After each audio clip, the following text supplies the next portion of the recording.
After more than 40 days on Virgin Voyages cruises, I've got my first day down to a science. Here's exactly what I do from the moment I get on board, so I can skip the stress and get started on my vacation right away. Virgin Voyages is a little different than other cruise lines. They are an adults-only cruise, super relaxed, and designed for you to do things your way. That said, there are ways to get the most out of your first few hours. So let me walk you through what I do from the moment I wake up on that first morning. To set myself up for success, before the cruise even starts, I always fly into the port at least a day ahead of time.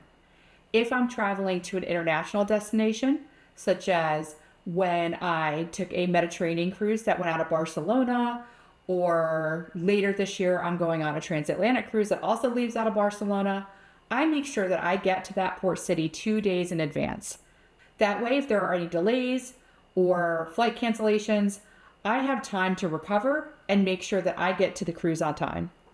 On the morning of embarkation, I start my day by first making sure I have everything collected for my hotel room, my bags are packed, and that I know where my passport and any other documents may be. I'm going to take with me a small carry-on bag. That way it has the passport, my swimsuit, my water bottle, anything that I might want that first couple of hours on the ship. And then I have a larger checked bag that I will leave with a porter when I get to the cruise ship. Virgin Voyages tends to board a little later than some of the other cruise lines. Typically boarding starts around 1:30 or 1:45 if you are a rock star, and then it'll be a little bit later than that, depending on what time your boarding window is. When I'm cruising out of Miami, it's typically about a 10-minute Uber ride for me to get to the terminal. Even in Barcelona, my travel time was only about 15 minutes to get to the port from my hotel. The Virgin Voyages terminal in Miami, Terminal V for Virgin Voyages, is sleek and efficient, so you will get through there quickly. When I arrive, I drop my suitcase with a porter, and I do make sure that I tip the porter. They're not a cruise line employee, so I do want to make sure I show my appreciation, especially because they're lifting my heavy bag and often in the heat. When you complete your online check-in with Virgin Voyages, you will select your boarding time slot, and usually the earlier you complete that online check-in process, the earlier boarding slot you're able to get.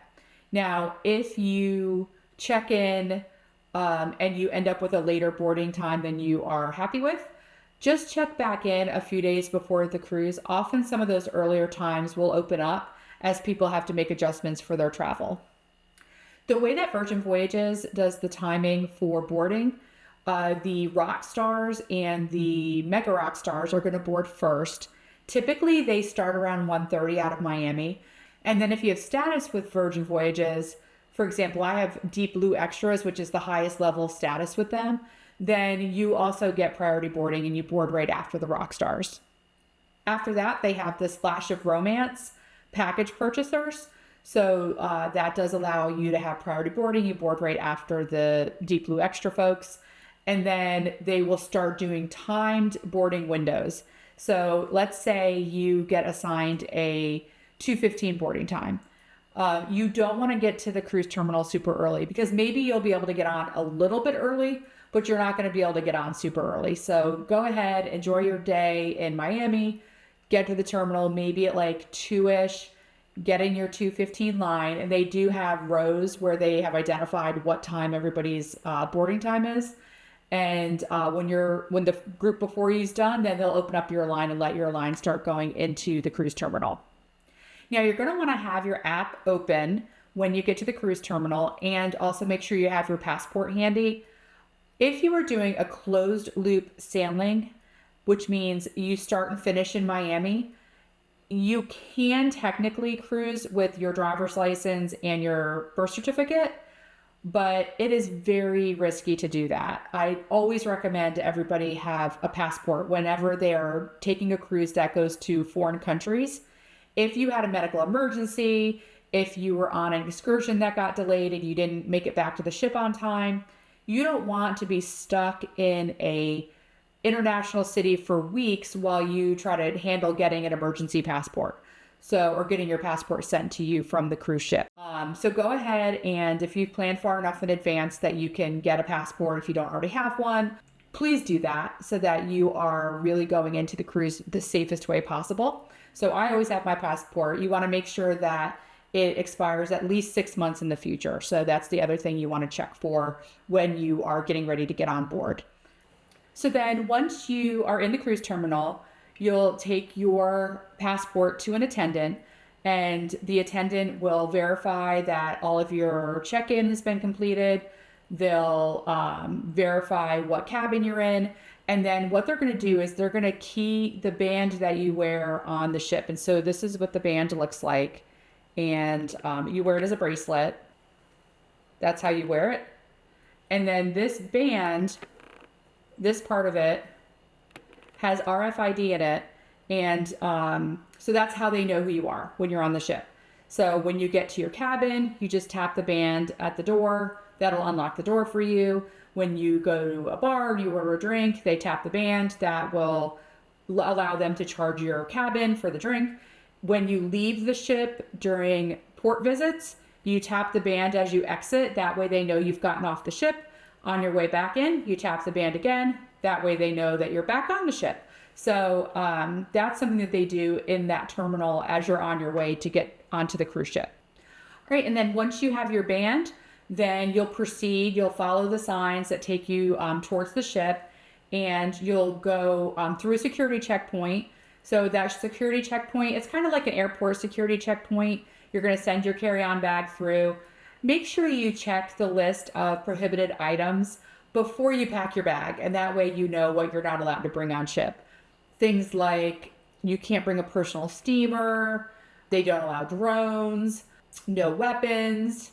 You know, you just want to make sure you're aware of what you're allowed to bring on the cruise ship. So you'll go through that. Once you've gone through security, you've recollected your carry-on bag, then you're ready to get on board. So you're just going to walk up the gangplank, and as you get on the ship, tap that band, and they'll welcome you. Usually they call you by name, so that way you can make sure that your band is properly keyed to you, and then you're ready to start your party. All right, so either as soon as you get on board, or if you find yourself with some extra time in the terminal waiting in a line, you can go ahead and get on the Virgin Voyages Wi-Fi. Virgin Voyages does provide free basic Wi-Fi to all guests on the ship, so you'll be able to get right on that. If you have status that gets you access to premium Wi-Fi, or if you have pre-purchased premium Wi-Fi, you will have those options as well. And then you'll also see the option to purchase premium Wi-Fi during your boarding process. So you want to go ahead and get on that Wi-Fi, and then go ahead and put your phone in airplane mode. The reason that you want to do that is you do not want any surprise roaming charges by leaving your phone on once you leave port. The cruise roaming charges are outrageous. You would like to avoid that. So go ahead and put your phone on airplane mode, and that way you'll just use the ship's Wi-Fi to do all your communications. If you do need to be able to accept phone calls while you're on the ship, you'll just go ahead and set your phone up for Wi-Fi calling. I'll put this in the description, a link to how to do that. So I do have a how-to on how to set up your phone so that it's in the best shape for your cruise. But that way you can still get calls and text messages. I have no problem getting calls and text messages on board when my phone's in airplane mode and I'm connected to the Wi-Fi of the ship. And then once I get on board, one of the first things I like to take care of is my muster check-in. So the muster check-in or the muster drill is something that is done so that you know what to do if there's a safety issue on board. So typically on the app, the Virgin Voyages app, once you're on the Wi-Fi, you can watch that safety video on your phone. You can go to your cabin and you can watch it in your cabin on the TV. And then once you've watched the video, you'll report to your assigned muster station. So it'll show you in the app where you need to go on the ship. You'll go to that location, and there'll be a crew member there that you check in with. And the purpose of that is you're there for 2 minutes. It's literally just so that they know you know where to go should there be an emergency on board. You know where your muster station is and who you check in with. And then I actually like to go to the dock, which is a restaurant bar area at the rear of the ship. It does have a great view off the back of the ship, and it's kind of like a secret place that people don't really know about it when they first get on the ship. So I've been on enough cruises that I know that's exactly where I go when I first get there. And you can find a nice comfy place to sit. You can raise the flag and let them know that you are interested in ordering food, ordering drinks, and a server will come over and ask you what you need. I like to go there first because the galley, which is, Virgin Voyages doesn't have a buffet. They have the galley, and it's more like a food court, which is great. The food is very fresh. It's made to order, but it does get pretty packed on that embarkation day because everyone gets on the ship and then they want to go have lunch. So if you go to the dock, it's usually not quite as busy, and they have small bite type plates. So you can get grilled shrimp, you can get I think sometimes they have hummus usually. You can get like a little pita with some, I think it's beef in there. So they do have some nice little bites that will kind of hold you over until dinner time. And they have a great drink menu too. So that way you can kind of get your vacation started. A lot of the time what I do is I go there, I settle in, I order a drink, I might order a couple, little nibblies, and then I'll go through the app and just make sure that I've identified any activities that I want to make sure that I sign up for. So things like the slot tournaments, I love doing slot tournaments. So I always make sure I sign up for those. I make sure I check the schedule and I know when some of my favorite activities are so that I know, where to be on the ship at different times. And then if there are any classes or anything that you're interested in, I took a Negroni cocktail class. It was super fun. And that was one I had to sign up for ahead of time. And there was an extra charge associated with that. So I made sure that I got some of those things scheduled. And then if you don't have your dining reservations yet, if that's something that you weren't able to do ahead of time, go ahead and, get some of those dinner reservations made. They only release about 30% of the dining reservations ahead of time. So the rest of them get released on Embarkation Day. So that way you can go ahead and make some of those other dinner reservations that maybe you weren't able to make ahead of time. And then one of the things that makes Virgin Voyages different is that your cabin is available and ready for you as soon as you board. So you don't have to wait until later in the day to go to your cabin, check it out. So I always like to go drop off my carry-on bag, and then I just do an inspection of the room.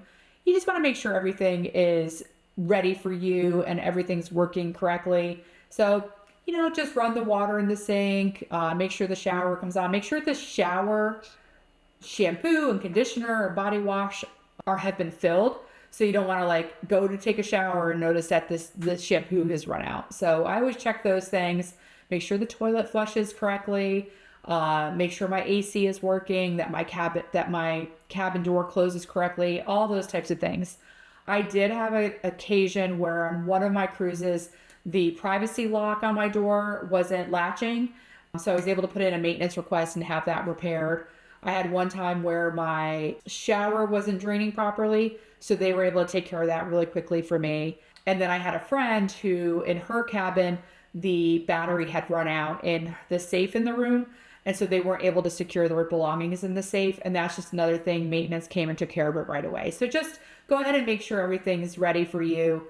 Often when you first get to your cabin attendant or attendant team will come and check in on you, just introduce themselves and just, see what some of your preferences are.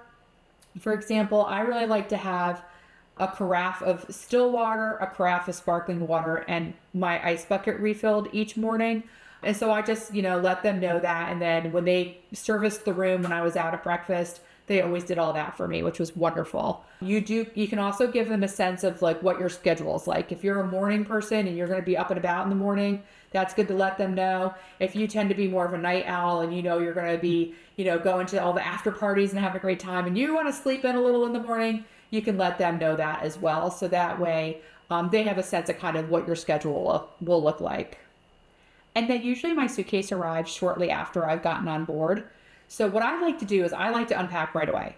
So as soon as my suitcase arrives, I've already had my snack, I've got my drink, maybe I've gone and gotten a coffee beverage, then I want to just go ahead and get unpacked so that I can settle in and feel like I'm right at home.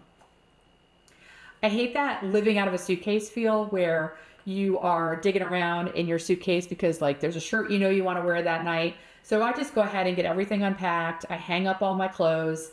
And then that way that also lets me see if anything has gotten really wrinkly during my travel. So I always bring a wrinkle release spray with me. I can spray that down and see if that'll just smooth out. And then if I need to, I can ask the attendant or I can contact Sailor Services and request to borrow a steamer. Now, cruise lines do not allow you to bring a personal steamer. You can't bring your own on board, but they will loan you one if you do need to steam your items. So what I like to do is I go ahead and request the steamer. I steam anything that needs to be steamed and I hang it up. So that way I just do all my steaming at once. I'm not going to do it like each day. I bring magnetic hooks with me as part of the way that I like to set up my cabin.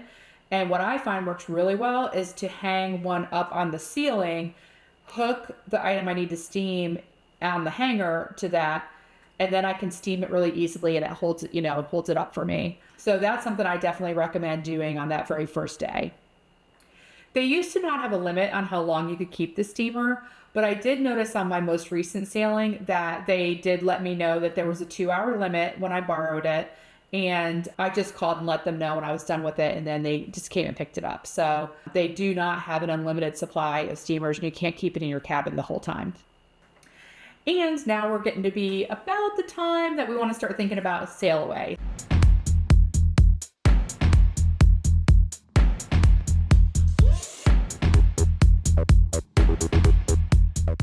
On Virgin Voyages, they do have a Sailaway party around the pool area. So you can go up there for like the half hour before Sailaway. Typically Sailaway is around 6 o'clock. So you can go up and they do have free bubbles. They will not judge if you are holding 2 of them. Free, 2 bottles of it's not champagne, but the sparkling wine that they serve. They have a DJ playing and the Happenings cast, which is the entertainers on board will be there, as well as the diva. So you'll get to know who all these folks are as you get more familiarized with Virgin Voyages, but they're there to make sure you're having a good time. So they're going to get you excited about heading out. Now, Miami, often when it's leaving, it's close to sunset time, and it is a beautiful sail away. So you see the city skyline with sunset kind of around it. And then you are kind of sailing along the coast for a little bit before you get out to sea. I also really like to make sure I have a specialty dining reservation the first night. I find that really just helps me to kind of get into a good schedule on the ship. And most of the time, I think all but one of my sailings, I've always done the wake as my first night dining. So normally I'll schedule maybe like a 7 o'clock dinner. That lets me go to the Sailaway party and then maybe freshen up a little bit before I head into dinner. The wake is this steakhouse that's at the back of the ship. And they have these large windows where you can look out and watch essentially whatever port you were in disappear into the distance while you're having your dinner. And they do a really good job there. So that's almost always my first night is at the Wake Steakhouse.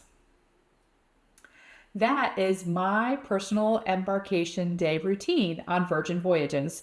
So if you are new to cruising or you want to get your own routine dialed in, I do have a separate video that is my top 10 embarkation day tips.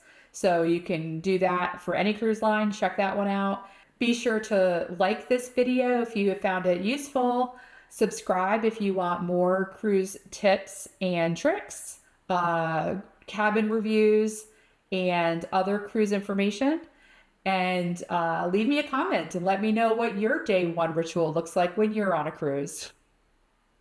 If you need help planning your Virgin voyage, don't hesitate to reach out and let me help you book your next vacation.